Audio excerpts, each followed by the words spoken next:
It's not an exact minute type of thing here in the Philippines. Sunrise. That's it. That's about all the sun we're going to get today. Now, a few days ago, they did let sun go through, but they are definitely adding something to the clouds, which is what's making them the darker color.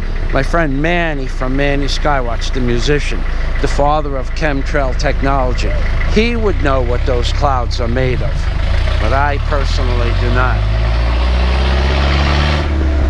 Because I am Bakakun, and the sky is, the sun is called the Init, and now we have Wala Init, which means no sun.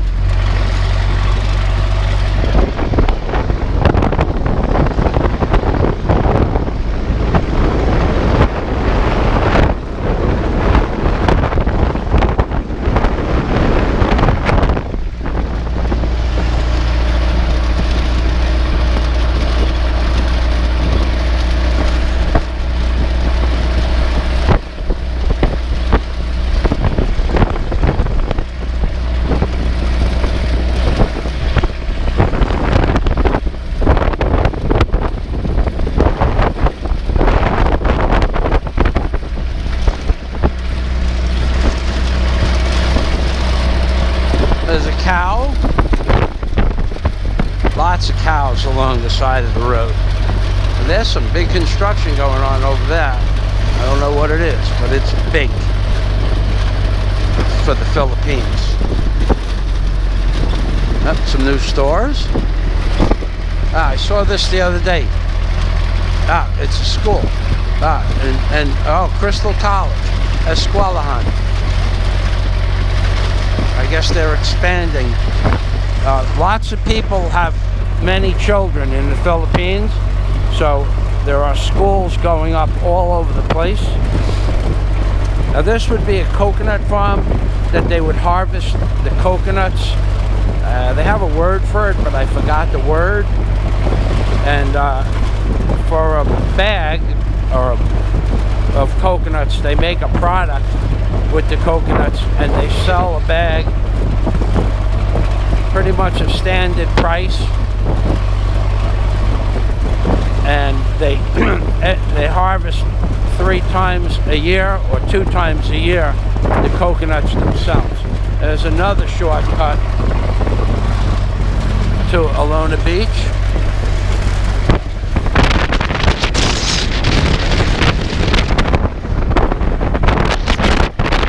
Voila, sun.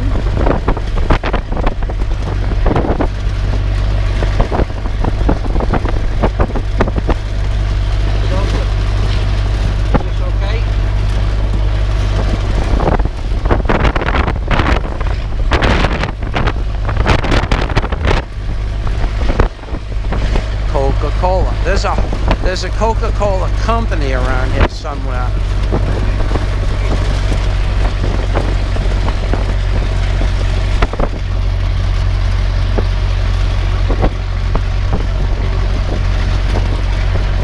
Here's the Coca-Cola company. And they still sell the Coca-Cola in glass bottles. That's a bottling company.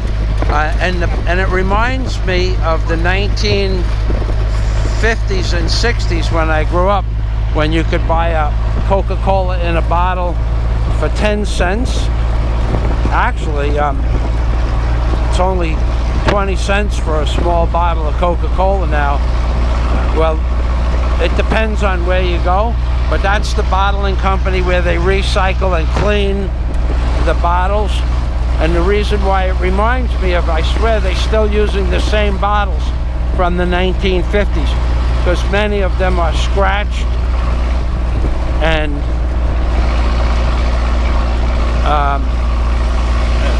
bruised, like they were that old. And I had some Coke bottles that were 40 or 50 years old that looked just like them. Of course, they're newer bottles. Eggs. The eggs are the one thing I can't figure out here in the Philippines. They charge you 6 pesos for an egg, or 72 pesos for a dozen. which is almost $2 a dozen. And they have egg farms all over the place. So that's the one product that doesn't make it, well, there's lots of products that don't make any sense when it comes to pricing. But they charge you $2 for a dozen here, and they have egg farms all over the place with 100,000 chickens. And they charge you, well, when I left America, it was like $1.19 a dozen there. So I could never figure out the disparity between the price of eggs here in the Philippines and the price of my buntag. The price of eggs, and the kids are jumping off the vehicle. They're climbing up, down, sideways. Nope, they're all off. There was some children on the roof. That's allowed. Children on the roof is perfectly okay. My buntag. And this is another eskwalahan. Have a nice day, amigo. Buntag. Buntag. Lord's High School. Okay, that's a high school. And look at that tree. It's got some really cool moss on it.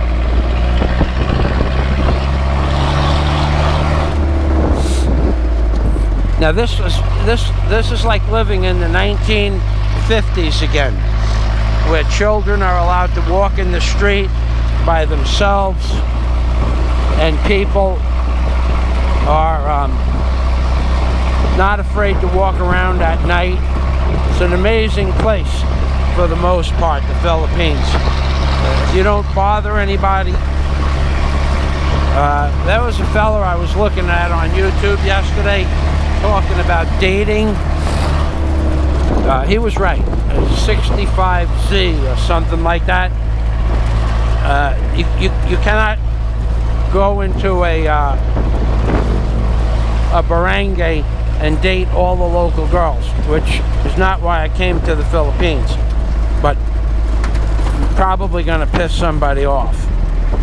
But I had been looking for a nice lady. I kind of gave up on that after going to Palawan and meeting who I thought was a nice lady, and it didn't turn out to be so. And it was a lot of work to get to Palawan, a great deal of effort to go on vacation in Palawan. And even though we had a nice vacation, in the long run, she was not the girl I met on the internet, and she was not the girl for me.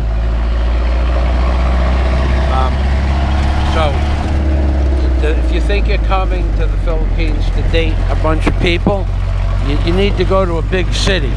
Cannot do that. Cannot do that in the provinces or the barangays. One thing I would agree with him on there. Everybody knows everybody. Kind of like living in New York and growing up, where you knew everybody from the time you were in kindergarten to the time you graduated high school. Same thing here. Everybody knows everybody. So that would be my bit of dating advice. If you think you're coming to the Philippines to date a bunch of single females, probably better off doing it in Cebu or Manila and taking your chances. I personally did not choose to do that. After I met 2 or 3 of them, I realized that they were basically internet scammers, which they believe is okay. The mindset here is if you're on the internet, it's okay to lie. And I myself don't do that. You know that. So, now, the 1 or 2% that don't lie, to weed through all that stuff and to travel around the Philippines to find a woman that is capable of nothing but honesty, it's going to cost you more money than you think. And don't come here without a bankroll. It's not gonna happen. If you're gonna go to Cebu and for a date from the island of Negros Oriental or vice versa, and it's gonna cost you 1,000 pesos to get on the boat and transportation to the boat and transportation back to wherever you came from. It's going to cost you, depending on where you get off the boat and where you have to go, another 1,000 pesos, sometimes round trip, so that's 2,000 pesos. It will cost you about 1,000 to 1,500 pesos per night in a hotel. So figure 2 nights in a hotel, that's 3,000 pesos. We're up to 5,000 pesos. Another 1,000 or so in dinners and breakfasts per day, 7,000 pesos. And you're expected to bring something for the family. So figure 7,000 to 8,000 pesos for a 3-day trip. And the boat ride in and of itself is worth every bit of 1,000 pesos. It's a beautiful ride. It's actually a deal at 1,000 pesos round trip, which is only $11. It's quite the deal, but all in all, it'll cost you between $175 and $200 per date.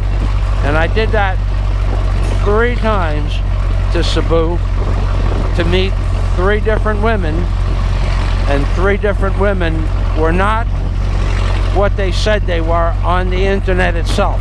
So I have given up on internet dating 100%. So if you've seen one of my internet dating videos just uploaded recently, it was from a long time ago. I have been off the internet since November, since I met the girl that I went to Palawan with, and didn't turn out so well. So I have given that up altogether. This hardware store is a business that went out of business since I've been here. It's the first business I saw go out of business.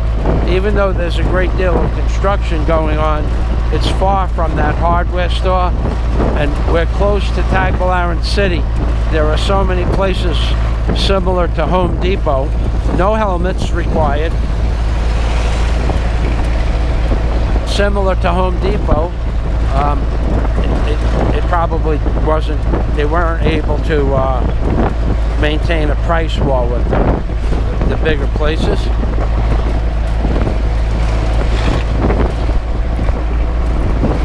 That's the first little tractor I've seen, but it's not being used.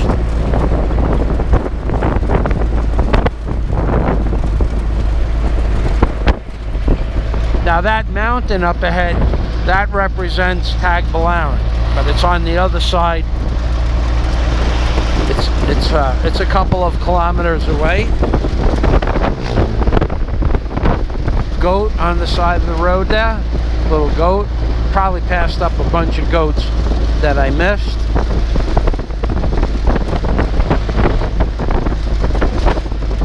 Aliens Disco and Restaurant. Alien. I've seen that place before somewhere. I've never been there. I don't go into bars. I've never been in a bar in the Philippines, not even one time in Cebu, or Bohol, or Palawan. I looked inside once or twice, and it just didn't appear to be the type of place I would want to be. I'm not a bar person. I never was. I don't drink alcohol. Probably never will. Did when I was young, but I have on average about 1 beer every year. I didn't have one yet. Usually I have it on New Year's, but this New Year's, the hotel I was staying at forgot to wake me up on New Year's, and Lucy and I slept through New Year's Eve, and we missed a party because the counter people at the Hotel Astorias in Palawan forgot to give us our wake-up call at 11:15 p.m. and we didn't wake up till 20 after 12, so we missed the party that I paid for. If we were going to go to Lucy's house, and we missed where I wanted to be on Baywalk in Palawan, because they didn't wake us up, and by the time we would have got there, it would have been 1:45, and the fireworks was over at 12:05, I'm sure. Still no sunrise.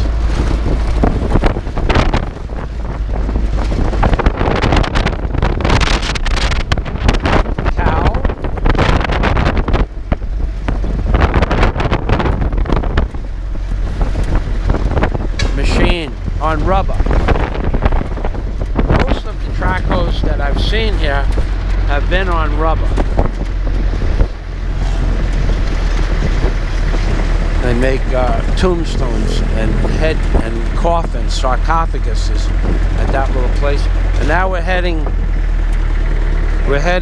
there is the water. And that mountain that I talked about before, that was the mountain on the other side of the water.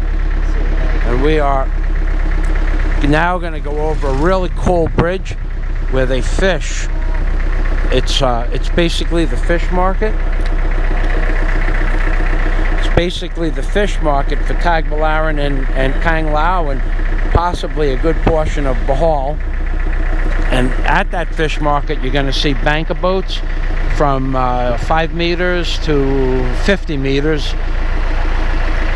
I would think that's about the biggest boat, 50 meters, and those are pretty big. You're going to see nets on the back of the boat if this battery lasts.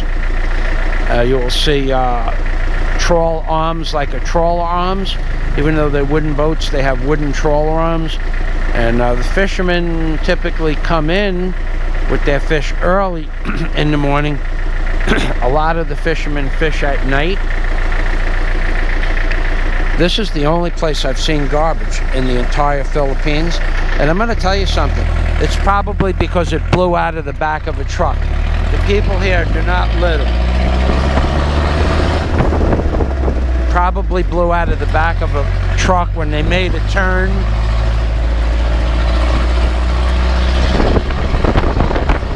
And we're going to go up a really cool mountain in the city of Tagbilaran. Again, if the battery lasts, we're going to go up a really cool mountain. And the Jeepney is so full that it's going to be what they call dieseling all the way up the mountain.